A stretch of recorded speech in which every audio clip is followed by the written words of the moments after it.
اللهم بارك على محمد وعلى آل محمد كما باركت على إبراهيم وعلى آل إبراهيم إنك حميد مجيد.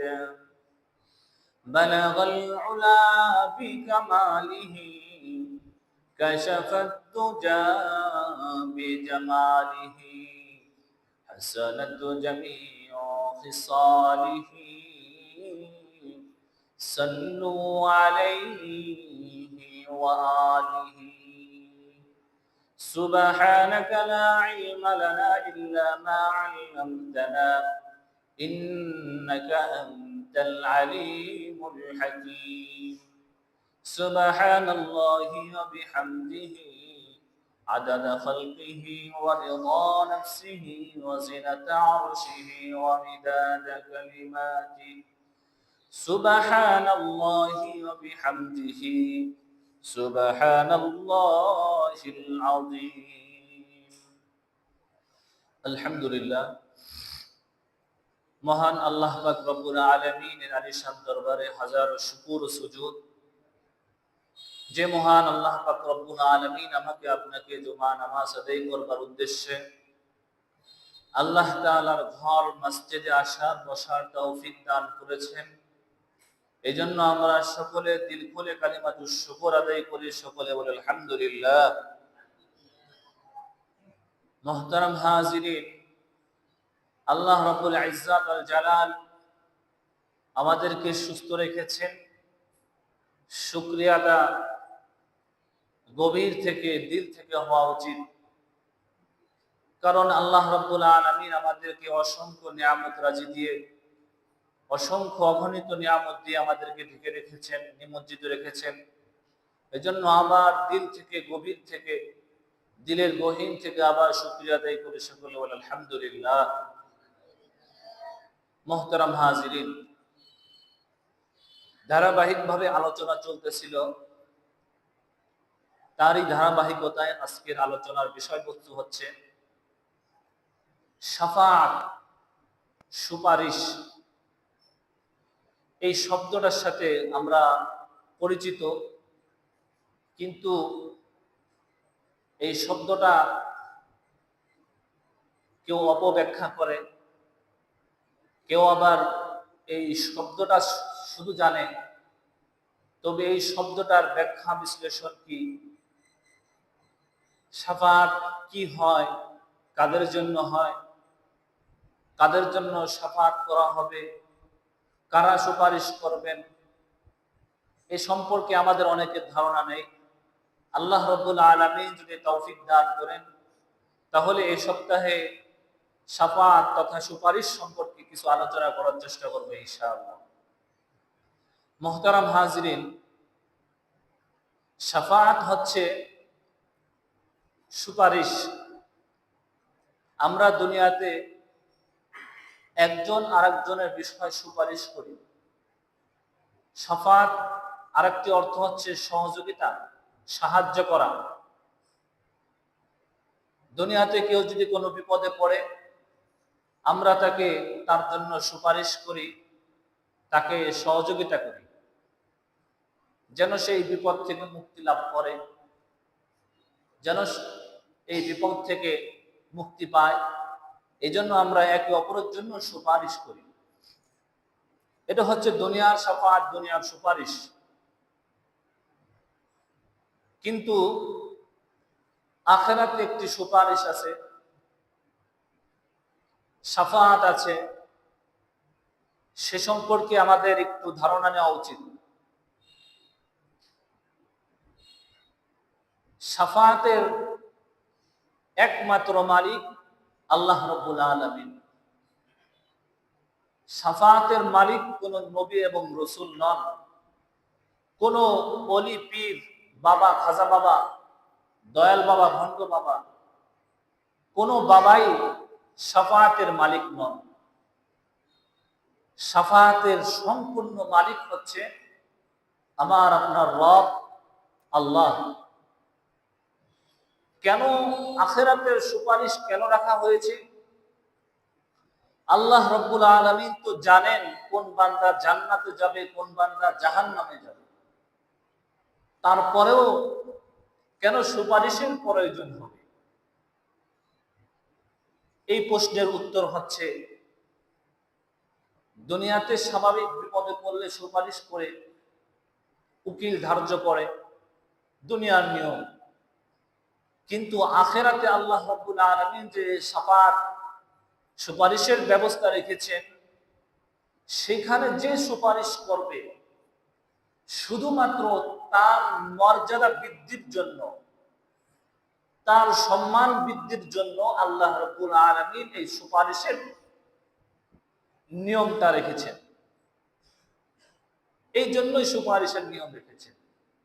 তাছাড়া আল্লাহ রাব্বুল আলামিন জানেন কে জান্নাতে যাবে আর কে জাহান্নামে যাবে। মুহতারাম হাজিরিন, শাফাতের মালিক পৃথিবীর কেউ নয়, এ কথাই আল্লাহ রাব্বুল আলামিন কোরআন দ্বারা প্রমাণ দিচ্ছেন। কুল লিল্লাহিশ শাফাআতু জামিআ লাহু মুলকুস সামাওয়াতি ওয়াল আরদ সুম্মা ইলাইহি তুরজাউন।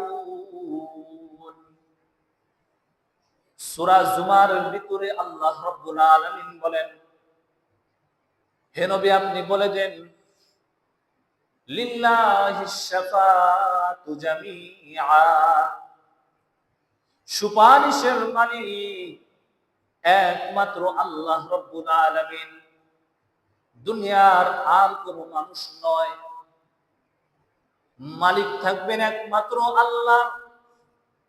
তবে আল্লাহ রাব্বুল আলামিনের কাছে অনুমতি নিয়ে মানুষ সুপারিশ করতে পারবে। দুনিয়ার সবচেয়ে বড় সুপারিশ করবেন, সবচেয়ে যে সুপারিশটা আমাদের জন্য গ্রহণযোগ্য হবে, যেই সুপারিশকে বলা হয় শাফাআতে কুবরা বা শাফাআতে জামিআ, যেই সুপারিশ কিয়ামতের ময়দানে আল্লাহর হাবিব সাল্লাল্লাহু আলাইহি ওয়াসাল্লাম সমস্ত উম্মতের জন্য করবেন, সমস্ত নবীদের জন্য যে সুপারিশ করবেন, সেই সুপারিশটির নাম হচ্ছে শাফাআতে কুবরা। কারণ কিয়ামতের ময়দানে এমন ভয়াবহ অবস্থা হবে, এমন পরিস্থিতি হবে, সূর্যটা মাথার উপরে চলে আসবে, পায়ের নিচে তামা পড়ে, মাটি পড়ে তামা হয়ে যাবে, মানুষ উলঙ্গ অবস্থায় থাকবে, কেউ কারো দিকে তাকানোর অবস্থায় পরিস্থিতি থাকবে না। আল্লাহ রাব্বুল আলামিন বলতেছেন, ইয়াউমা ইউকশাফু আন সাকিন ওয়া ইউদআউনা ইলা সুজুদ, সেদিন সবাই উলঙ্গ অবস্থায় কিয়ামতের ময়দানে দাঁড়িয়ে থাকবে। এভাবে কিয়ামতের ময়দানে একই জায়গায় একই অবস্থায় দাঁড়িয়ে থাকবে দুনিয়ার সমস্ত মানুষ। 500 বছর লাগাতার দাঁড়িয়ে থাকবে। আল্লাহ রাব্বুল আলামিন সেদিন কাহারিয়াতের হালতে থাকবেন, জব্বারিয়াতের হালতে থাকবেন, খুব প্রাধান্য থাকবেন এবং খুব কঠিন অবস্থায় থাকবেন। এই জন্য কারো কোনো কথা বলার সুযোগ থাকবে না, বিচারের কাজও শুরু হবে না। উম্মতের দল, কিছু উম্মত ছুটাছুটি করতে থাকবে। গত সপ্তাহে বলেছিলাম, হাদিসে পাকের ভিতরে আল্লাহর হাবিব সাল্লাল্লাহু আলাইহি ওয়াসাল্লাম বলেন, উম্মতের কিছু মানুষ আদম আলাইহিস সালামের কাছে যে বলবেন, আপনি তো আবুল বাশার, আপনি তো সবার বাবা, নবীদের বাবা, মানুষদের বাবা, উম্মতের বাবা, সবার বাবা, আপনি আমাদের জন্য এই কিয়ামতের ময়দানে আল্লাহর কাছে সুপারিশ করুন। আল্লাহ রাব্বুল আলামিন যেন বিচারের কাজটা একটু তাড়াতাড়ি শুরু করে দেন। আদম আলাইহিস সালাম অস্বীকার জানাবেন, নূহ আলাইহিস সালাম তার অক্ষমতা প্রকাশ করবেন, ইব্রাহিম আলাইহিস সালাম তিনি তার অক্ষমতা প্রকাশ করবেন, মুসা আলাইহিস সালাম সবাই, ঈসা আলাইহিস সালাম সবাই অক্ষমতা প্রকাশ করবেন। তবে ঈসা আলাইহিস সালাম বলে দিবেন, কিয়ামতের ময়দানে তোমরা 500 বছর দাঁড়িয়ে আছো, ঠিকই তোমরা এদিক ওদিক ছুটাফিটা, যদি যতই ছুটাছুটি করো, এদিক ওদিক যাও, কোনোই লাভ হবে না। আজকে কেবলমাত্র আল্লাহর কাছে কথা বলতে পারবেন। এই রাগান্বিত সময়, এই ক্রোধের সময় একমাত্র কেবলমাত্র তিনি কথা বলতে পারবেন। তিনি হচ্ছেন আমার আপনার নবী, শেষ নবী, খাতামুন নবিয়্যিন, সাইয়্যিদুল মুরসালিন, ইমামুল মুরসালিন, হযরতে আহমদ মুহাম্মদ মুস্তাফা, সকলে বলি সাল্লাল্লাহু আলাইহি ওয়াসাল্লাম। তিনি কেবলমাত্র ওই কিয়ামতের ময়দানে আল্লাহর সাথে কথা বলতে পারবেন। আল্লাহর হাবিব সাল্লাল্লাহু আলাইহি ওয়াসাল্লাম মাকামে মাহমুদের ভিতরে পড়ে সিজদারত অবস্থায় থাকবেন, সিজদারত অবস্থায় থাকবেন। উম্মতের একটি দল আল্লাহর হাবিব সাল্লাল্লাহু আলাইহি ওয়াসাল্লামের কাছে যাবেন। রাসূলুল্লাহ সাল্লাল্লাহু আলাইহি ওয়াসাল্লাম সিজদায় পড়ে আল্লাহ তাআলার এত প্রশংসা করবেন, এত প্রশংসা করবেন, যা দুনিয়ার শুরু লগ্ন থেকে শেষ পর্যন্ত আজও পর্যন্ত কোনো মানুষ এত সুন্দর এবং এত প্রশংসা আজও পর্যন্ত করে নেই। আল্লাহর হাবিব সাল্লাল্লাহু আলাইহি ওয়াসাল্লাম মাকামে মাহমুদের ভিতরে সিজদা অবস্থায় দাঁড়িয়ে সিজদা অবস্থায় থেকে আল্লাহর কাছে তাসবিহ এবং আল্লাহ তাআলার গুণকীর্তন করবেন। এত পরিমাণ গুণগান গাইবেন, এত পরিমাণ প্রশংসা করবেন। আল্লাহ রাব্বুল আলামিনের রহমানের ভিতরে, আল্লাহ রাব্বুল আলামিনের রহিমের দয়ার ভিতরে জোশ চলে আসবে। আল্লাহ রাব্বুল আলামিন ডাক দিয়ে বলবেন, ইয়া মুহাম্মদ ইরফা রাসা সাল তুতা ওয়া শাফি'ু তুশাফা। হে মুহাম্মদ, আপনি আপনার মাথা উঠান, আপনি যা চাইবেন আজকে আপনাকে তাই দেওয়া হবে। আপনি যার বিষয়ে সুপারিশ করবেন তার সুপারিশও গ্রহণ করা হবে। আপনি আপনার মাথা উঠান। আল্লাহর হাবিব সাল্লাল্লাহু আলাইহি ওয়াসাল্লাম মাথা উঠানোর সাথে সাথে আল্লাহর কাছে বলবেন, আল্লাহুম্মা ইয়া উম্মতি, আল্লাহুম্মা উম্মতি, আল্লাহুম্মা উম্মতি। হে আল্লাহ, আমার উম্মতের কি অবস্থা? হে আল্লাহ, আজকে আমার উম্মতের জন্য সুপারিশ ছাড়া আমি আমার হাসান হুজুরের জন্য সুপারিশ করব না। আমি আমার কন্যা ফাতেমার জন্য সুপারিশ করার জন্য আপনার কাছে মাথা উঠাই দেই। আমি আমার জামাই আলীর জন্য সুপারিশ করার জন্য মাথা উঠাই দেই। আমি আমার স্ত্রীদের জন্য সুপারিশ করার জন্য মাথা উঠাই দেই। আল্লাহুম্মা উম্মতি, আল্লাহুম্মা উম্মতি। রাসূল শুধু একই কথা বলবেন, আমার উম্মতের কি হবে? আল্লাহর হাবিব সাল্লাল্লাহু আলাইহি ওয়াসাল্লাম এই সর্বপ্রথম বিচার কাজের জন্য আল্লাহর কাছে সুপারিশ করবেন। আল্লাহ রাব্বুল আলামিন সর্বপ্রথম তিন ভাবে বিচার করবেন। প্রথম বিচার হবে এইভাবে, একদল মানুষকে, হাদিসের ভিতরে আছে ৭০,০০০ মানুষ, ৭০,০০০ মানুষকে আল্লাহ রাব্বুল আলামিন বিনা হিসাবে, আল্লাহ রাব্বুল আলামিন এই ৭০,০০০ মানুষকে জান্নাত দিয়ে দেবেন। বলেন না সুবহানাল্লাহ। এই হাদিসের শেষে আসছে এই ৭০,০০০-এর প্রত্যেক জনের সাথে আরো ৭০,০০০ মানুষকে আল্লাহ রাব্বুল আলামিন বিনা হিসাবে জান্নাত দান করবেন। সুবহানাল্লাহ। একদলকে হিসাব ছাড়া বিনা হিসাবে জান্নাত দিয়ে দিবেন, আর এক দলকে আল্লাহ রাব্বুল আলামিন বিনা হিসাবে তাদেরকে জাহান্নামে দিয়ে দিবেন। এ হচ্ছে এক নাম্বার প্রক্রিয়া বিচারের। দুই নাম্বার বিচার এমন হবে, কিছু মানুষ দুনিয়াতে গুনাহ করেছে, তাদেরকে আল্লাহ রাব্বুল আলামিন পর্দার ভিতরে রাখ দিবেন। তারা হচ্ছেন দুনিয়ার যে সমস্ত আলেম হাফেজে কুরআন, তাদেরকে আল্লাহ রাব্বুল আলামিন পর্দার ভিতরে ডাক দিবেন, ইয়া মা'শারাল উলামা তামাইয়াজু বাইনা ফুজুরিহিম। ওই সমস্ত পাপাচার থেকে তোমরা আলাদা হয়ে যাও, আজকে তোমাদের বিচার করা হবে। পর্দার ভিতরে আল্লাহ রাব্বুল আলামিন ডাক দিয়ে উলামায়ে কেরাম যারা আছেন, যারা হাফেজে কোরআন আছেন, তাদেরকে জিজ্ঞাসা করবেন, ও আলেম, ও হাফেজে কোরআন, দুনিয়াতে থাকা অবস্থায় তুমি এই গুনাহটা করেছিলে না? আলেম বলবে, হ্যাঁ আল্লাহ, আমি করে ফেলেছিলাম। আল্লাহ বলবেন, দুনিয়াতে যেরকম ভাবে তোমার গুনাহ আমি গোপন রেখেছি, আজও তোমার গুনাহটা আমি গোপন রেখে তোমাকে আমি জান্নাত দান করে দিলাম। সুবহানাল্লাহ। এইভাবে একদলকে আল্লাহ রাব্বুল আলামিন হিসাব নেবেন। তিন নাম্বার আরেক দলকে এইভাবে হিসাব নেবেন, যাদেরকে আল্লাহ রাব্বুল আলামিন হিসাব নেবেন, তাদের হিসাবটা হয়ে যাবে কঠিন হিসাব। আর যাদের হিসাব সহজ নেবেন, ওই যে উলামায়ে কেরামের হিসাব।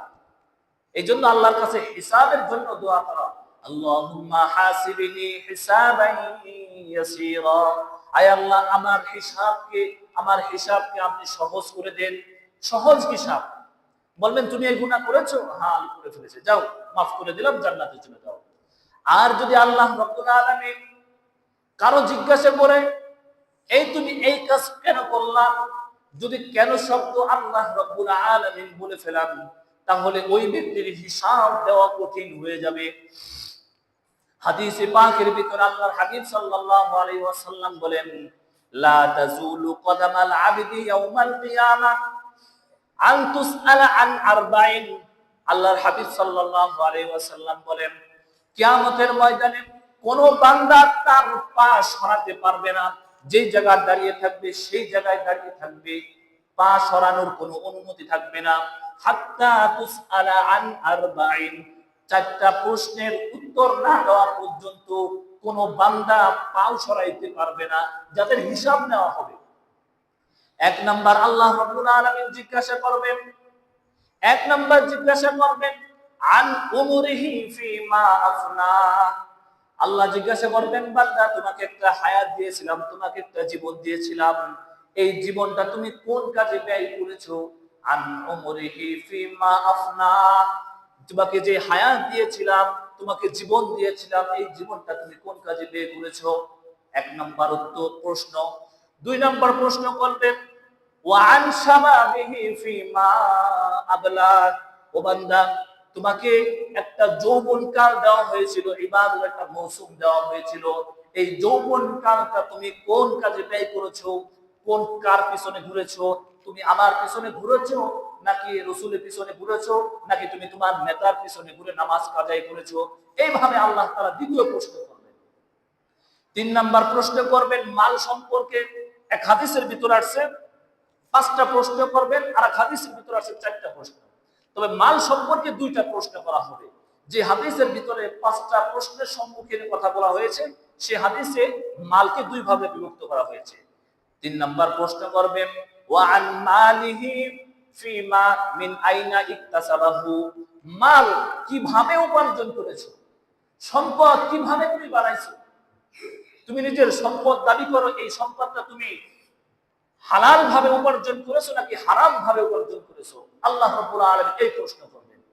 4 নম্বর প্রশ্ন থাকবে মাল সম্পর্কে, অফিমা আনফাকাহু। মাল উপার্জন করার পরে এই মালটা তুমি কোন কাজে ব্যয় করেছো? হালাল পথে ব্যয় করেছো নাকি হারাম পথে ব্যয় করেছো? আল্লাহর সন্তুষ্টির পথে ব্যয় করেছো নাকি আল্লাহ তাআলার অসন্তুষ্টির পথে ব্যয় করেছো? এটা হচ্ছে 3 নাম্বার এবং 4 নাম্বার প্রশ্ন। 5 নাম্বার প্রশ্ন আল্লাহ রাব্বুল আলামিন জিজ্ঞাসা করবেন ওয়ান ইলমিহি মাযা আমিলা বিহি। তোমাকে যেই পরিমাণ ইলম দেওয়া হয়েছিল, তুমি যেই পরিমাণ জানতা, সেই পরিমাণ কি আমল করতে কিনা? আমাকে আপনাকে জিজ্ঞাসা করা হবে তুমি যতটুকু জানতা সেই তোমার জানা অনুযায়ী তুমি কি ইবাদত বندگی করেছিল কিনা? আমি আর আপনি জানি কোনটা হালাল কোনটা হারাম, জানি না। সুদ খাওয়া কি? বলেন, ঘুষ খাওয়া কি? অন্যের উপরে জুলুম করা কি? এগুলো সবই হারাম, আমি আর আপনি জানি। জানার পরে যদি আমল না করি, এটা আল্লাহ প্রশ্ন করবেন। তুমি জানো এটা সুদ, এটা ঘুষ, তুমি জানো এটা অন্যায়, তারপরেও তুমি অন্যায় কাজে লিপ্ত হয়েছো। কোনটা হালাল, কোন জিনিসটা আল্লাহ রাব্বুল আলামিন আমার জন্য বৈধ করেছেন, এটাও কিন্তু আমরা অনেকেই জানি। হালাল হারাম অনেকেই জানি। নামাজ কালাম পড়লে আল্লাহ খুশি হবেন, সুন্নাত মোতাবেক চললে আল্লাহ খুশি হবেন, তারপরেও আমরা আমল করি না। আল্লাহ রাব্বুল আলামিন এই সম্পর্কে জিজ্ঞাসা করবেন। শুধু আলেমকে প্রশ্ন করা হবে না, বরং যে যতটুকু জানে তাকে তার জানা অনুযায়ী প্রশ্ন করা হবে। ওয়া আন ইলমিহি মাযা আমিলা বিহি। তোমাকে যে পরিমাণ ইলম দেওয়া হয়েছিল সেই পরিমাণ ইলম অনুযায়ী তুমি আমল করেছিলে কিনা?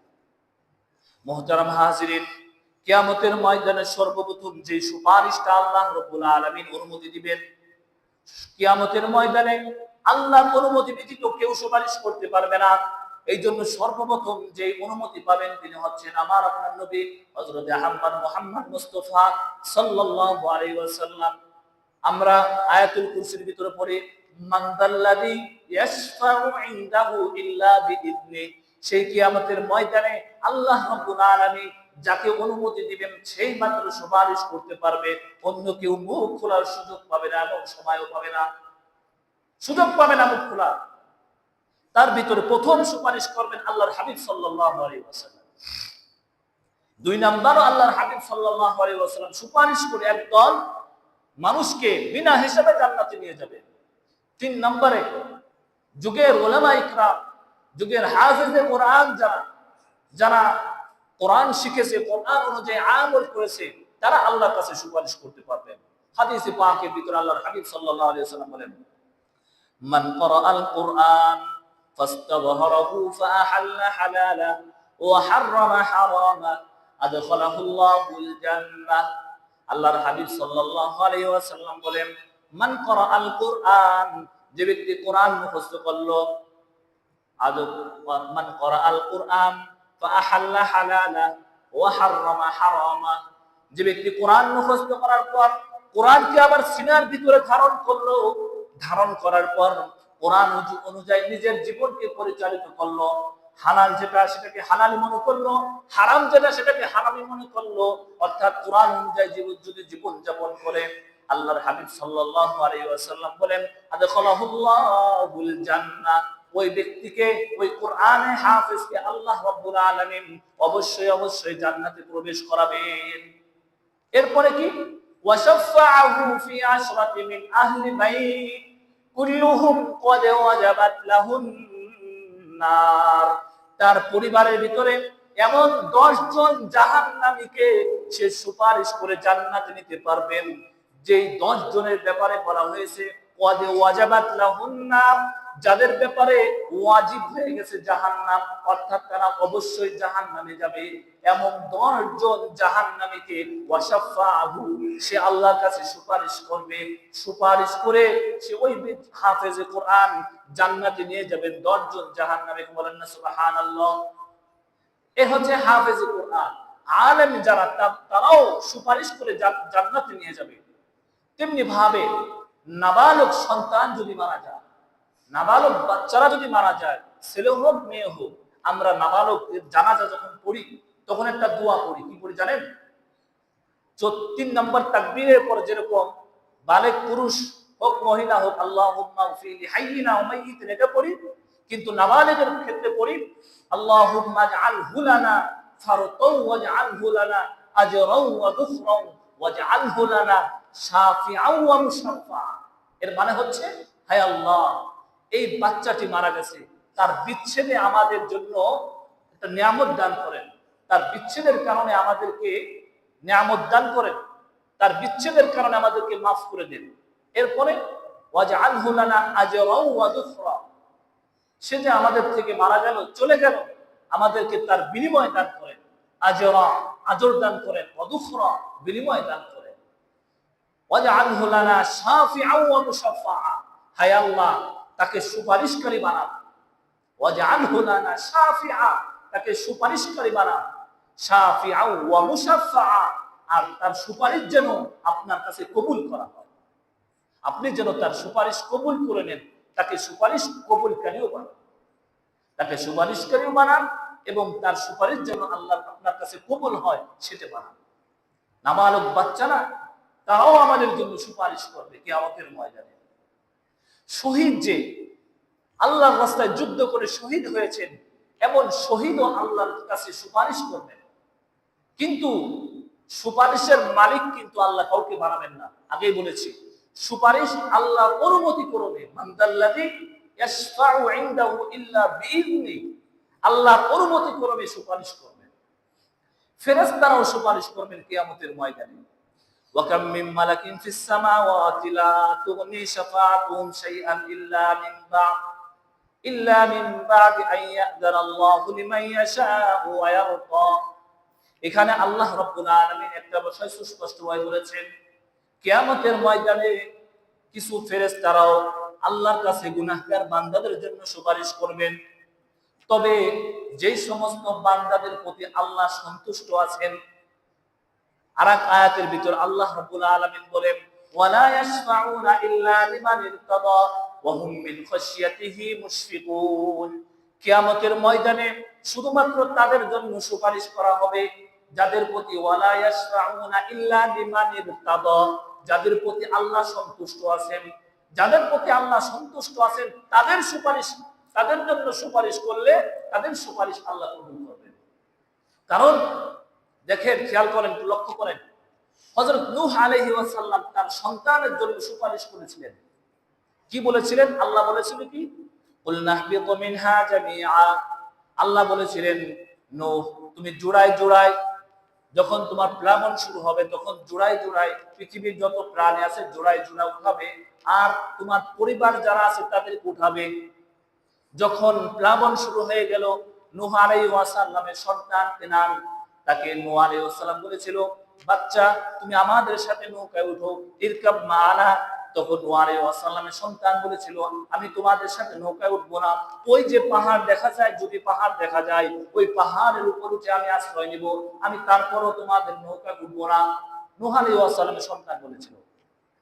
তো নূহ আলাইহিস সালামের সামনে বিশাল বড় একটা ঢেউ এসে নূহ আলাইহিস সালামের সন্তানকে পানির গভীরে নিয়ে চলে গেল, তার মৃত্যু হয়ে গেল। তখন নূহ আলাইহিস সালাম কষ্টে আল্লাহর কাছে বলতেছেন, ওয়ানাদা নূহুর রাব্বাহু ফাকালা রাব্বি ইন্না বিনি মিন আহলি। আল্লাহর কাছে বলতেছেন, ইন্না বিনি মিন আহলি ইন্না ওয়া'দাকাল হাক্কু ওয়া আনতা আহকামুল হাকিমিন। আল্লাহর কাছে নূহ আলাইহিস সালাম বলতেছেন, আল্লাহ আমার সন্তান তো আমার পরিবারের ভিতরে অন্তর্ভুক্ত। ইন্না বিনি মিন আহলি, সেও তো আমার পরিবারের অন্তর্ভুক্ত। আপনি তো ওয়াদা করেছিলেন যে আমার পরিবারের যারা আছে তাদেরকে আপনি ধ্বংস করবেন না। আল্লাহ রাব্বুল আলামিন বললেন, ক্বালা ইয়া নূহ ইন্নাহু লাইসা মিন আহলি ইন্নাহু আমালুন গায়রু সালিহ। হে নূহ, তোমার যে সন্তান এটা তোমার পরিবারের ভিতরে না, সে ইন্নাহু গায়রু আমালুন সালিহ, সে হচ্ছে বদকার, তার আমলে সালেহ করে না, সে অসৎ কাজ করে, সে তোমার সন্তান হতে পারে না। এজন্য সুপারিশ, নূহ আলাইহিস সালামের সুপারিশ তার সন্তানের জন্য গুরুত্বপূর্ণ হয়নি যতক্ষণ পর্যন্ত ঈমানদার না হবে। ওয়ালা ইয়াশফাউনা ইল্লা লিমান ইরতাদা, যাদের প্রতি আল্লাহ সন্তুষ্ট হবে না তাদের সুপারিশ কোনো কাজে আসবে না। এজন্য যেমন ইব্রাহিম আলাইহিস সালাম তার বাবার জন্য সুপারিশ করেছিল যে আল্লাহ আমার বাবাকে মাফ করে দেন, আজরের জন্য দোয়া করেছিল। আল্লাহ বলেন না, তোমার বাবার জন্য, সে তোমার বাবা না, তোমার বাবার জন্য দোয়া করা যাবে না। তেমনি ভাবে আমার আপনার নবী মুনাফিকদের জন্য দোয়া করেছিলেন। আল্লাহ রাব্বুল আলামিন বলেন, ইস্তাগফির লাহুম আও লা তাস্তাগফির লাহুম। হে নবী, আপনি তাদের জন্য ইস্তিগফার করুন বা না করুন, ইস্তাগফির লাহুম আও লা তাস্তাগফির লাহুম ইন তাস্তাগফির লাহুম ৭০ মাররাতান ফালাই ইয়াগফিরুল্লাহু লাহুম। আপনি যদি ৭০ বার তাদের জন্য ইস্তিগফার করেন, মুনাফিকদের জন্য, তারপরও ফালাই ইয়াগফিরুল্লাহু লাহুম, আল্লাহ ক্ষমা করবেন না। তাহলে আমরা এই কোরআন ও হাদিস থেকে এতটুকু বুঝতে পারি, সুপারিশকারী যে হবে, এক নাম্বার সে আল্লাহর অনুমতি সাপেক্ষে সুপারিশ করতে পারবে। দুই নাম্বার, যার জন্য সুপারিশ করা হবে, ওয়ালা ইয়াশফাউনা ইল্লা লিমান ইরতাদা, যার জন্য সুপারিশ করা হবে তাকে আল্লাহর সন্তুষ্টি অর্জন করতে হবে। আল্লাহর সন্তুষ্টি ব্যতীত, অর্থাৎ এখানে উদ্দেশ্য হচ্ছে ঈমান। যদি ঈমান না থাকে তাহলে তার জন্য কোনো সুপারিশ নেই। ওয়ালা ইয়াশফাউনা ইল্লা লিমান ইরতাদা ওয়া হুম মিন খাশিয়াতি মুশফিকুন, যাদের দিলের ভিতরে আল্লাহর ভয় নাই, ঈমান নেই, তাদের জন্য কোনো সুপারিশ হবে না। মুহতারাম হাজিরিন, এতটুকু বুঝতে পারলাম সুপারিশ আল্লাহর অনুমতি ক্রমে হবে। দুনিয়ার কোনো খাজা বাবা সুপারিশ করতে পারবে না, দুনিয়ার কোনো দয়াল বাবা, ভণ্ড বাবা, মাজারের বাবা, কোন পীর, কেউ সুপারিশ করতে পারবে না। তবে যদি আল্লাহ অনুমতি দেয় তখনই মাত্র আল্লাহর জন্য, সে বান্দার জন্য সুপারিশ করতে পারবে। দুই নাম্বার হচ্ছে, সুপারিশ পাওয়ার জন্য নিজেও আমল করতে হবে, সৎ কাজ করতে হবে, তারপরে আল্লাহ রাব্বুল আলামিনের সুপারিশ পাওয়ার আশা করা যায়। আল্লাহ রাব্বুল আলামিন আমাদেরকে বুঝার, আমল করার তৌফিক দান করুক। শেষে যে হাদিসটি বলেছিলাম, রাসূলুল্লাহ সাল্লাল্লাহু আলাইহি ওয়াসাল্লাম বলেন, ইকরাউল কুরআন ফাইন্নাহু ইয়াতি ইয়াউমাল কিয়ামা শাফিআন লিআসহাবিহি। রাসূলুল্লাহ সাল্লাল্লাহু আলাইহি ওয়াসাল্লাম বলেন, তোমরা কোরআন পড়ো, কোরআন বেশি বেশি পড়ো, কারণ ফাইন্নাহু ইয়াতি ইয়াউমাল কিয়ামা, কারণ এই কোরআন কিয়ামতের ময়দানে দাঁড়াবে।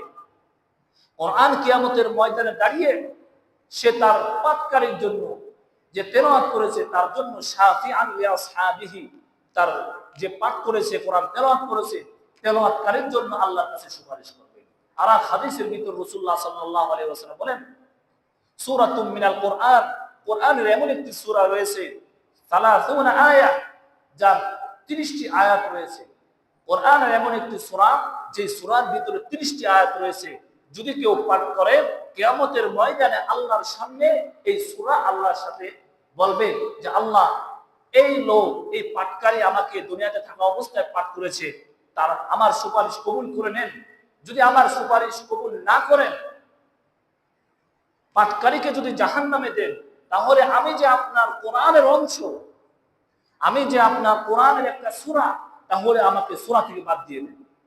যতক্ষণ পর্যন্ত আপনি মাফ না করবেন, কদে গুফিরা না, যতক্ষণ পর্যন্ত আপনি তাকে মাফ না করবেন, ততক্ষণ পর্যন্ত আপনার সাথে আমি সূরা, আমি যে সূরা যে আমি আপনার কাছে যুদ্ধ করতে থাকবো, মানে তর্ক করতে থাকবো, আপনার সাথে আমি তর্ক করতে থাকবো। আমি আপনার কোরআনের অংশ, ততক্ষণ পর্যন্ত আপনার সাথে আমি তর্ক করতে থাকবো।